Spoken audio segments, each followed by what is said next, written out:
finansema ya Yesu mukovye cyane ibyanyu bigeze kuri finale. Mudakangwa n'ifuhe rya Satani. Yesu yamwatse imfunguruzo asigaye agendere kuzimu nk'imfuku. Cya gatatu, Yesu yaramuferumye yabaye febre, n'ibyo yokora kuri twe vyabaye fo. Dukomeze kugira foi, tuzohabwa fonction muzibere n'abafame ba Yesu. Haleluya, haleluya, haleluya. Yamwe Imana izobikora. Muyizigire n'Imana itagira manda, kuko n'Imana idashigwaho n'amatora y'abana b'abantu kutugira ubwoba ngo manda y'Imana izorangira idashigije amasezerano ku bantu bayubaha bayikorera batayijyajya. Ego Yesu yampfiriye, yampfuye, yampfugiye nta mupfugizi. Mbwirira mugenzi wawe uti yakupfutse kutarawupfuka n'ibindi izobikora. Amen. Nuko Imana ibagirire neza murakanyerera mu maraso ya Kristo Yesu, mwiture mwijuru mwambaye kugororoka. Imana izobagirira neza itibagira abayisenga gitandara twegamiye kidahenurwa n'umuyaga, itabara iteka, itabara itarinze guhaga ibiharage, yatera iteka mwe muyitegereje ntawayitanga imbere. Nivuga bikaba yategeka bigakomera igihe kiri aho abansi b'umusaraba nk'uko abansi bacu baseruka ngo barateranye inama ngo ivya gitare bigume mu rutendeko n'ibiturire baratanga. Mbwirira mugenzi wawe uti yatugwaniriye n'ubizobikora. Kwa Yesu n'abazanye za muzinga bazitemagaranye nk'ikiziga noneho imvira arangaye. Mbwirira mugenzi wawe uti Yesu aracari kuko. Haleluya, amen.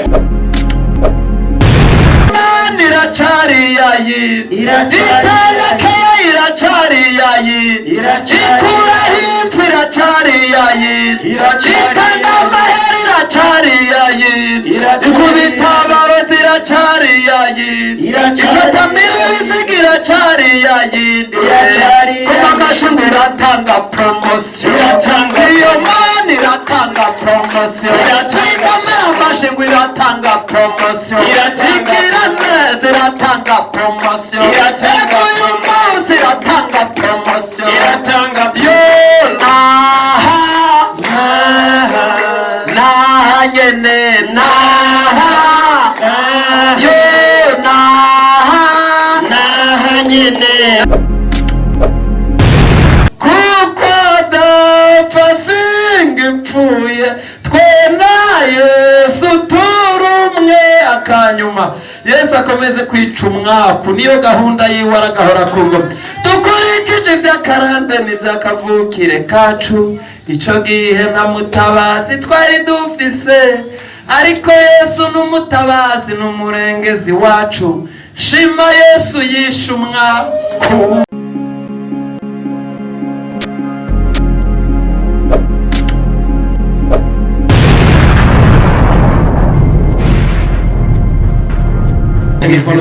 Katika jina la Yesu.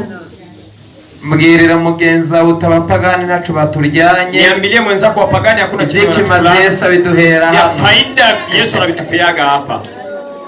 Abada fise Yesu hari hico batazi, ntibabona urukundo uhora adukunda. Ibyo yaremye byose by'amabiru twereka, duwa Yesu ndabizi yo nawe nyene nuwanje. Reka twongere tugire gutya, tufanye hivi. Mana iragaheza gigwa. Mungu abarikiwe. Ndabakunda, ninawapenda, ariko Yesu akandusha kubakunda, lakini Yesu ananizidi kuwapenda. Nitwa Ndereyimana Jean, ninaitwa Ndereyimana Jean. Ndubatse, niko na mke, ndafise umudamu n'abana batatu, niko na mke na watoto 3. Ibisigaye nkomeje kuja mu ijuru atari mu Jabe, na tarajia kwenda mbinguni si mshabe. Isi yo natari kwa Sioni. Sioni sio kwa Sioni. Kandi yo Mana, tena huyo Mungu nitwayigumako kimbakeko, ongemumfatira ukuboko munyiganyiza utuzosarura utagwisari. Mubwira uti utagwisari utosarura, ukisari utavuna. Baheruka ngaho Imana ivuga ko izogira neza, kama tanitendea vyema. Nta kamera yari ihari, hapakuwa kamera. Shingiye ku mirimo yawe, ewe Mana we, shingiye ku mirimo yawe, imbere ni heza. Shingiye ku mirimo yawe, ewe Mana ningiye ku mirimo yawe neza. Ichi Imana yambwiye chenye Mungu alinambia, reka mudusomere iri jambo. acha mtusomee hili neno. Dunyarutse Tuharakishe. Ni jambo rivuga ngo, Ni neno linasema eti gusenga guhindura ibintu. kuomba kunabadilishaga vitu. Mbwirira mugenza utamasengesho, maombi, mubwira utamasengesho maombi ahindura ibintu. inabadilishaga vitu. Aho utagera Kwenye ufiki uratuma isengesho, unabaga maombi. gusenga kwawe Kwako kwinjira muri kunaingia tezikote y'Imana, kote ya Mungu, kugayishura ibiyishije, kunafunuliwa vya vinafichikwa, ukamenya ibizora ukiri uyu munsi uvuge ngo amen. useme amen. Isengesho ryawe Maombi yako ryakubesha mu gisagara cya Bujumbura utagira konte.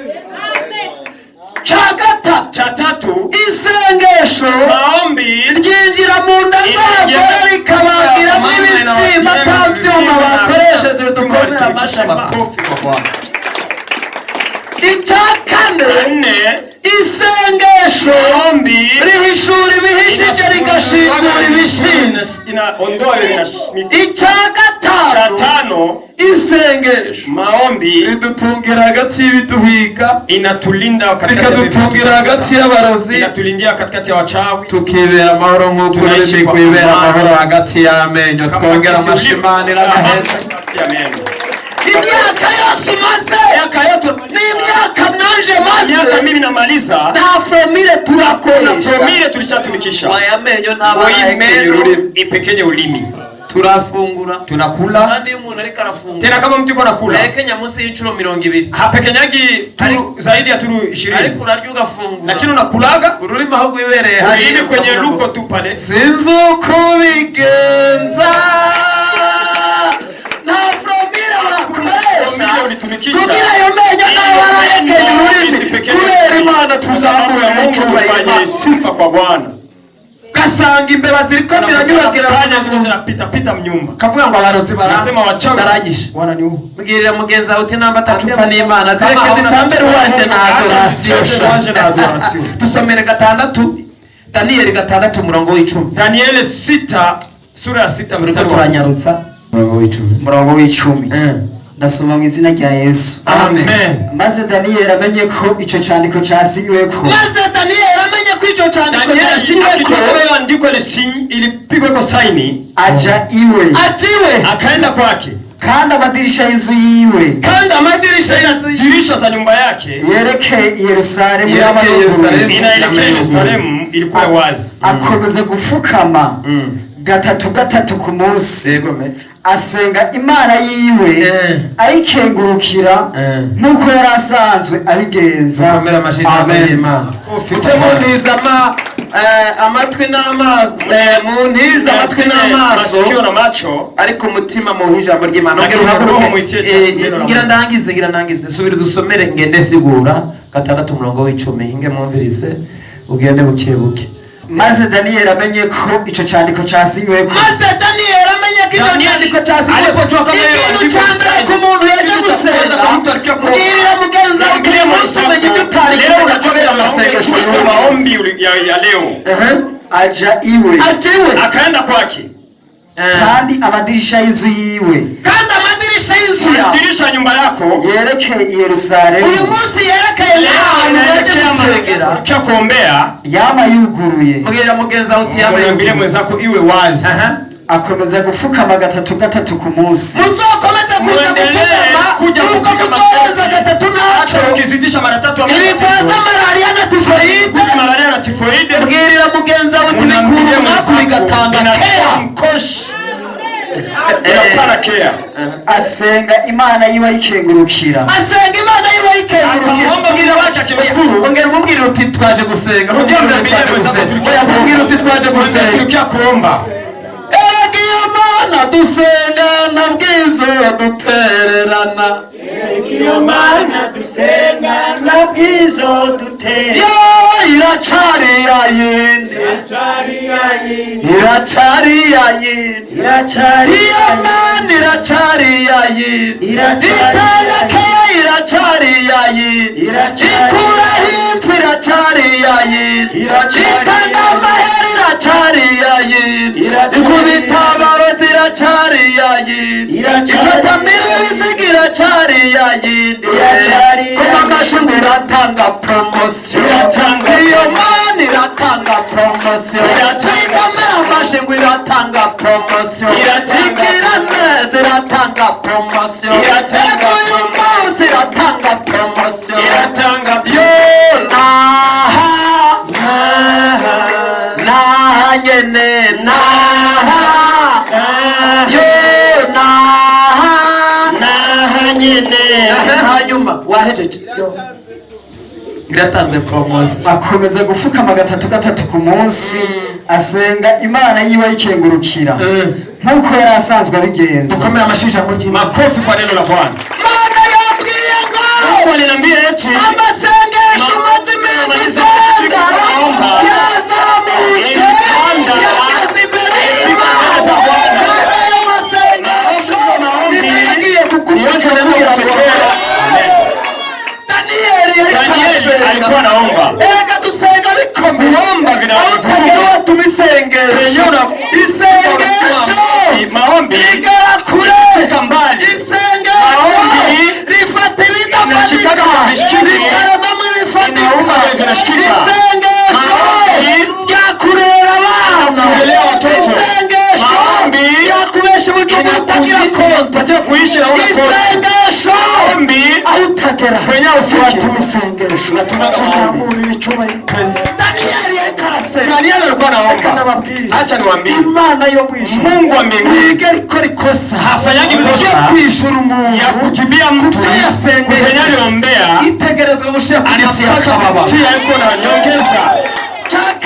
Cha pili umunyamasengesho mwenye maombi inama ziratera umuntu asenga agira ibimuhuta jambo ry'Imana yatubwira amarusha y'umugore ayo ni menshi cyane kugira ngo agendana ariko y'Imana, lakini Mungu anamaliza ariko warahayamukira yote. Tuzamurira icubahiro, tupeshe heshima Bwana. Nibwire Yesaya Mungu akamwambia wenda kuvuga uti tazama ninakutendea, lakini kugira ngo ariko sema lakini si nk'ifeza si kama fedha. kugeragereje mu ruganda rwo kubabazwa Ninakuondolea manezo vyikorera kandi ntizamera ku izina ryayo ritukwa. Kugera kure burya ntabwo ariko gupfa, kandi kubaho nabi bigira iherezo. Nimubayeho nabi komera bizoshira, niwubaha Imana izoshirwa ikwibutse. Burya ntakigaragazo kitagira iherezo, iyo utitwayemo neza kigusiga uhagaze, ugacuguka nagugu ukaja ku rufatiro ukagisohokamo neza atamugaye ukuriho. Burya ikibazo gihana imibe ntigisubizo, humuriza nambara urwana zizohera. Ikigerageza ufise ugiye kugisohokamo nawe, Imana itabara ku munota wa nyuma. Tugire gutya fanya hivi.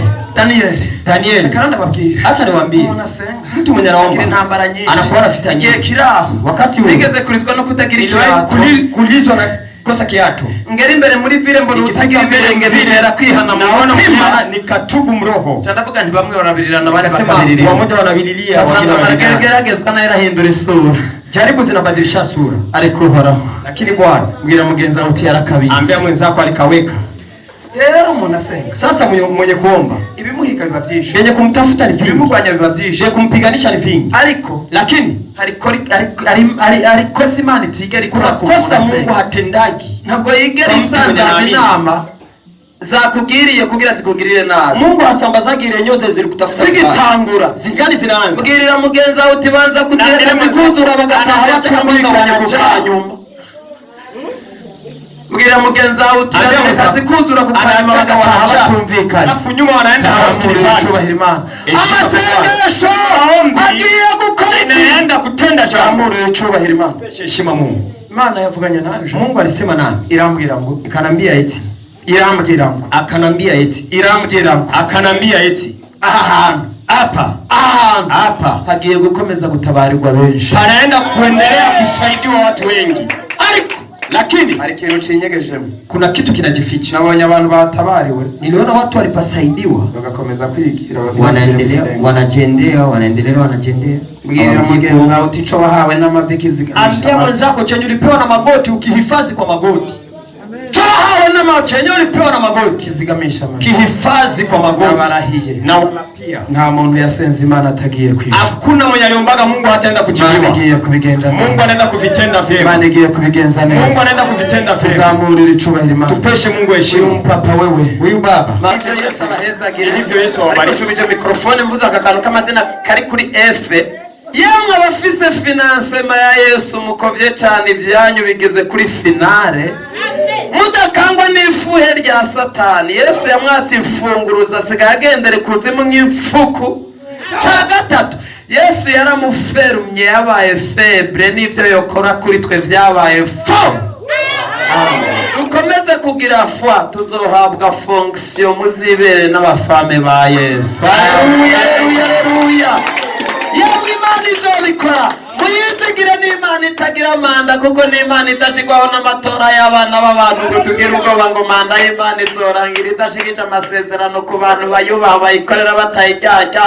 Ego Yesu yampfiriye, yampfuye, yampfugiye nta mupfugizi. Mbwirira mugenzi wawe uti yakupfutse kutarawupfuka n'ibindi zobikora. Amen. Nuko Imana ibagirire neza murakanyerera mu maraso ya Kristo Yesu, mwiture mwijuru mwambaye kugororoka. Imana izobagirira neza itibagira abayisenga gitambara twegamiye kidahenurwa n'umuyaga, itabara iteka, itabara itarinze guhaga ibiharage yatera iteka, mwe muyitegereje ntawayitanga imbere. Nivuga bikaba yategeka bigakomera igihe kiraho abansi b'umusaraba, nk'uko abansi bacu baseruka ngo barateranye inama ngo ivya gitare bigume mu rutendeko n'ibiturire baratanga. Mbwirira mugenzi wawe uti yatugwaniriye n'ubizobikora. Kwa Yesu nabazanye za muzinga bazitemagaranye nk'ikiziga, noneho imvira arangaye. Mbwirira mugenzi wawe uti Yesu aracari kuko. Haleluya, amen. Ego Yesu ni nyene icambo, yampaye icambo ntagira icambo, nabo bari ncabuka ku masezerano. Subiye kuri se, uyu munsi turasenga tugasubira tugasenga, twasinzira tukikangurira gusenga ko mu masezerano Yesu yadusigiye ari mu gusenga ubudasiba kugira ngo tuje mu moshama ya wa mugwanizi muvuge ngo amen. Amen.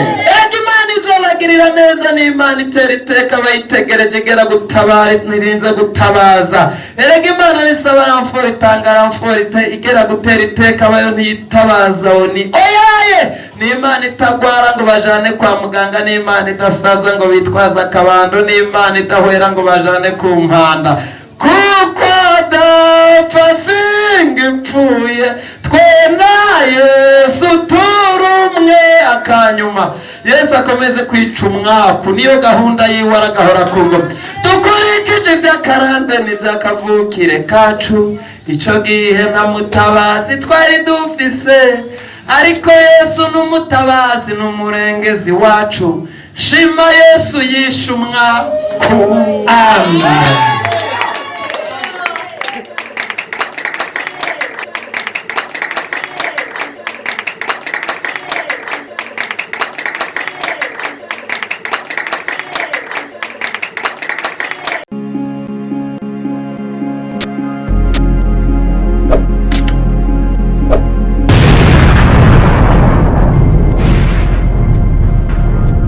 ukaba ukoresha imashini ordinateur, telefone Android, ntucike ubutumwa bwiza n'ibiganiro kuri Alimaso TV arivyo Yesu arakiza, Himbaza Time, Interview, Gospel Music. Gukwiza isi yose ubutumwa bwiza hamwe na Alimaso TV.